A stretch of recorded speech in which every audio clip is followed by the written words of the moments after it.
వేకువ వాక్యము ఇది దైవ వాక్యము. వేకువ వాక్యము ఇది దైవ వాక్యము. వేకువ వాక్యము ఇది దైవ వాక్యము. వేకువ వాక్యము ఇది దైవ వాక్యము. వేకువ వాక్యము వేకపు వాడి కొరకై జకరియా గ్రంథం 9వ అధ్యాయము 9వ వచనం. సియోను వాసులారా బహుగా సంతోషించుడి, యెరూషలేము నివాసులారా ఉల్లాసముగా ఉండుడి. నీ రాజు నీతిపరుడును రక్షణ గలవాడును దీనుడునై గాడిదను గాడిద పిల్లను ఎక్కి నీ వద్దకు వచ్చుచున్నాడు. నీ రాజు ప్రభునందు ప్రియులారా, ఈ ఉదయకాల సమయంలో ఈరోజు ప్రపంచమంతా కూడా బట్టల ఆదివారం అనగా పామ్ సండే జరుపుకుంటూ ఉన్నారు. నిజమే, మరి ఇది 2000 సంవత్సరాల క్రితము నెరవేర్చబడిన ప్రవచనము. అంతేకాదు జకరియా అనే ఆ గొప్ప ప్రవక్త క్రీస్తు పూర్వం 520-518 మధ్యలో చెప్పబడిన ఈ ప్రవచనము నెరవేర్పును ఈ ఉదయకాలం మనం చూస్తున్నాము. నిజంగా ఒక రాజు వస్తాడని, మరలా మందిరం నిర్మించబడుతుందని, యెరూషలేము సియోను మరలా బహుగా ఆనందిస్తారని, ఇక శత్రువులు ఉండరని, ఇక విజయమే ఉంటుంది అని, హోసన్నా అనే శబ్దము పెద్దగా వినపడుతుందని యూదులు నమ్ముతూ వచ్చిన దినము నెరవేర్చబడినది ఈ దినమే. ఆ రాజు ఎవరో కాదు, ప్రభువైన అయిన యేసుక్రీస్తు. ఆయన రాజుగా వచ్చాడు, ఆయన గాడిదని ఎక్కి వస్తున్నాడు. నిజం చెప్పాలంటే ఒక రాజు గుర్రం మీదే రావాలి, కానీ గాడిద మీద ఎందుకు వచ్చాడు? అయితే ఏ రాజు అయినా గుర్రం మీద వచ్చాడు అంటే అది యుద్ధం చేయటానికి అని అర్థం. కానీ గాడిద మీద వచ్చాడు అంటే అది శాంతిని సమాధానాన్ని ఇవ్వటానికి అని అర్థం. అందుకనే ప్రియులారా, అప్పుడు దాకా పామ్ సండే అని పిలువబడే ఆ దినము సామ్ సండే అయిపోయింది. అనగా PILM మారిపోయి PSALM అయిపోయింది. ఎందుకనగా నీతిపరుడైన రాజు, రక్షకుడు, సేవియర్ వచ్చేసాడు, సాల్వేషన్ వచ్చేసింది. కాబట్టి పామ్ సండే అనేది సామ్ సండే అయిపోయింది. అయితే ఈ ఉదయకాలము ఈ రాజు ఎందుకు వచ్చాడు? ఈ రాజు ఎక్కడికి వచ్చాడు? ఈ రాజు ఎవరి దగ్గరికి వచ్చాడో మనం అర్థం చేసుకోగలిగితే ఈ రాజు వలన ఎన్నో ప్రయోజనాలు మనకున్నాయి. ఈ రాజు వలన ఎంతో నెమ్మది మనం పొందుతాం. ఇప్పుడు దాకా ఓటమిలో జీవిస్తున్న నీవు కూడా ఈ దినాన హోసన్నా అనే ఆ గొప్ప విజయ శబ్దాన్ని నువ్వు పలకగలవు. ఈ రాజు ఎందుకు వచ్చాడు అంటే నిన్ను విడిపించడానికి వచ్చాడు. ఎవరి దగ్గరికి వచ్చాడు అంటే నీ దగ్గరికే వచ్చాడు. ఎలా వచ్చాడు అంటే గాడిద ఎక్కి వచ్చాడు. ఈ ఉదయకాల సమయంలో ప్రియ సహోదరి సహోదరుడా, నిజం చెప్పాలి అంటే మన దగ్గరకు గొప్ప వాళ్ళు ఎవరు రారు. ఒకవేళ వచ్చినా మనల్ని శిక్షించడానికే వస్తారు. కానీ ఇంత గొప్ప రాజుల రాజు కేవలం నీ కొరకు తగ్గించుకొని వచ్చాడు. ఎందుకు అంటే మనల్ని ఆయన ఏం చేయడానికి ఈయన వచ్చాడు అంటే, దేవుని వాక్యం పరిశుద్ధ గ్రంథం బైబిల్లో నుంచి కొన్ని విషయాలు చూసినట్లయితే ఆయన ఎందుకు వచ్చాడు, ఆ రాజు ఏం చేస్తాడు అంటే ఇర్మియా గ్రంథం 31:3 మొట్టమొదటిగా నిన్ను ప్రేమించటానికి ఆయన వచ్చాడు. నిజమే ప్రియులారా, ఎవరన్నా అధికారులు నీ దగ్గరికి వచ్చారంటే నిన్ను శిక్షించడానికి, నిన్ను ఇబ్బంది పెట్టడానికే వస్తారు.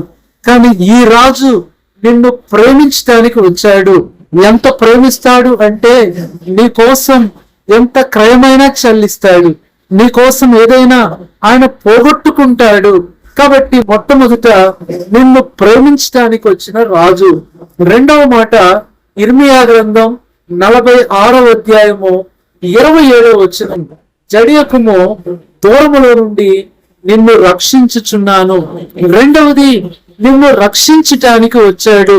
ఏ బాధల్లో ఉన్నావు, ఏ పొందకాల్లో ఉన్నావు, ఏ శ్రమంలో ఉన్నావు, ఏ శోధనల్లో ఉన్నావో, ఏ కష్టాల్లో పడి ఉన్నావో నిన్ను రక్షించడానికి ఈ రాజు వచ్చాడు. మూడవ మాట, ద్వితీయోపదేశకాండం 23:14, నిన్ను విడిపించటానికి ఆయన వచ్చాడు.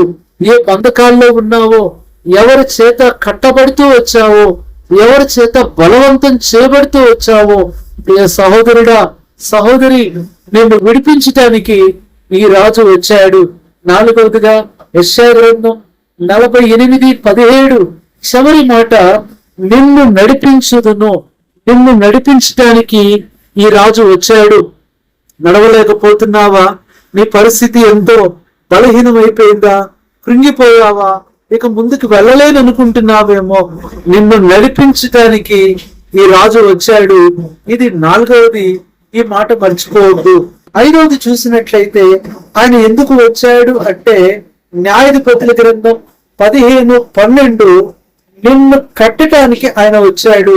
ఇర్మియా గ్రంథం 31:4 నీవు కట్టబడినట్లు నేనిక మీదట నిన్ను కట్టింతును. ప్రియులారా, నిన్ను కట్టించటానికి ఆయన వచ్చాడు. కట్టబడలేకుండా ఉన్నావా?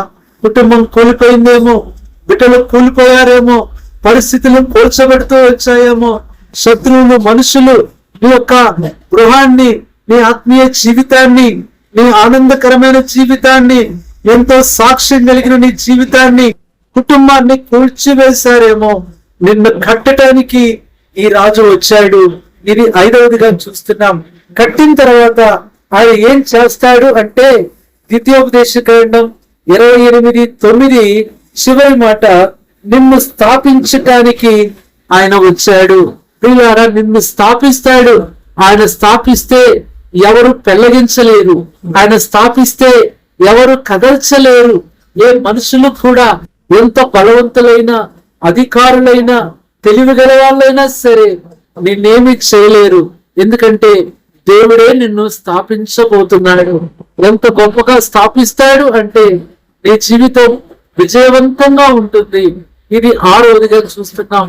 ఏడవదిగా చివరిదిగా ఈ రాజు ఎందుకు వచ్చాడు, ఏం చేస్తాడు అంటే, ఆదికాండం 49:25 మధ్యలో మాట, నిన్ను దీవించడానికి ఈ రాజు వచ్చాడు. నిజంగా మనుషులందరూ నిన్ను శపిస్తారు, నిన్ను దూషిస్తారు, నిన్ను తిడతారు. కానీ ఈ రాజు నిన్ను దీవించడానికి వచ్చాడు. ఏడంతలుగా ఈ రాజు వచ్చాడు. బాధల్లో ఉన్నావా? నిందల్లో ఉన్నావా? కష్టాల్లో ఉన్నావా? ఇబ్బందుల్లో ఉన్నావా? ఏ సహోదరి సహోదరుడా, గాడిదను శాంతి చిహ్నంగా చేసుకొని ఈ రాజు నీ దగ్గరికి వస్తున్నాడు. ఈ రాజు ఒక విజేతగా వస్తున్నాడు. అంతేకాదు, నిన్ను కూడా విజేతగా ఉంచుతాడు. ఆయన బలం నీకు ఇస్తాడు. ఆయన ఆధిపత్యం నీకు ఇస్తాడు. ఆయన విజయాన్ని నీకు ఇస్తాడు. ఈ రాజు దగ్గరికి నువ్వు వచ్చినప్పుడు, ఈ రాజు నువ్వు చేర్చుకున్నప్పుడు, ఈ రాజు నువ్వు ప్రేమించినప్పుడు, ఈ రాజు నీ జీవితంలోకి నువ్వు ఆహ్వానించినప్పుడు నువ్వు కూడా రాణి వలె ఉంటావు, రాజు వలె ఉంటావు. ఇంత గొప్ప రాజు ఈ ఉదయాన్నే నీ దగ్గరకు వస్తే త్రోసివేయొద్దు. నీ హృదయపు తలుపులు తెరిచి చేర్చుకో. ఈ ఏడంతల అనుభవాలు ఈ రాజు నుంచి నీవు పొందుతావు. అలాగూ ఈ రాజు నిన్ను దీవించి ఆశీర్వదించి నీ జీవితాన్ని అద్భుతంగా కట్టి దీవించునుగాక. నీ కొరకు ప్రార్థన చేస్తాం. పరిశుద్ధుడైన తండ్రి, ప్రభువైన యేసుక్రీస్తు నామములో నీ పాదములకు వందనాలు, స్తోత్రాలు చెల్లించుకుంటున్నాం ప్రభువా. జకర్యా అనే ఆ గొప్ప ప్రవక్త ద్వారా 520, 518 మధ్యలో వ్రాయబడిన ఈ యొక్క గొప్ప ప్రవచనము 2000 సంవత్సరాల క్రితం మీరు నెరవేర్చి ఆ రాజైన యేసుక్రీస్తు ప్రభువును మా కొరకు దీనుడిగా పంపించడం ద్వారా ఓడిపోయిన మా జీవితాలను గెలిపించి, కోల్పోయిన మా జీవితాలు కట్టడానికి మీరు చేస్తున్న ఏర్పాటు కొరకే వందనాలు. ఈ దినం ఈ మాటలు వింటున్న మా ప్రియులు ఏ పరిస్థితిలో, ఏ దుఃఖంలో ఉన్నారు, ఇప్పుడే వారిని కట్టండి. హోసన్నా అనే అనుభవం వారి హృదయాల్లో వినిపించాలి, వారి జీవితంలో వినిపించాలి, వారి కుటుంబాల్లో వినిపించాలి. హోసన్నా అనే విజయ శబ్దం వారి ఉద్యోగాలలో, వారి యొక్క చదువుల్లో, వారి ఆత్మీయ జీవితంలో వినిపించినట్లుగా, సేవలో వినిపించినట్లుగా సహాయం చేయమని మా ప్రభువైన యేసుక్రీస్తు నామంలో ప్రార్థిస్తున్నాము తండ్రి, ఆమేన్. మన తండ్రి అయిన దేవుని ప్రేమ, మన ప్రభువైన యేసుక్రీస్తు కృప, పరిశుద్ధాత్మ అన్యోన్య సహవాసం మనందరికీ సదాకాలము తోడైండి నడిపించును గాక. ఆమేన్. కృంగుదలలో దార్చుటకు, కన్నీటినంతటిని తుడుచుటకు, దినమంతా సిద్ధపరచుటకు, దైవ చిత్తం గ్రహించుటకు. కృంగుదలలో దార్చుటకు, కన్నీటినంతటిని తుడుచుటకు, దినమంతా సిద్ధపరచుటకు, దైవ చిత్తం గ్రహించుటకు. వేకువ వాక్యము, ఇది దైవ వాక్యము. వేకువ వాక్యము, ఇది దైవ వాక్యము.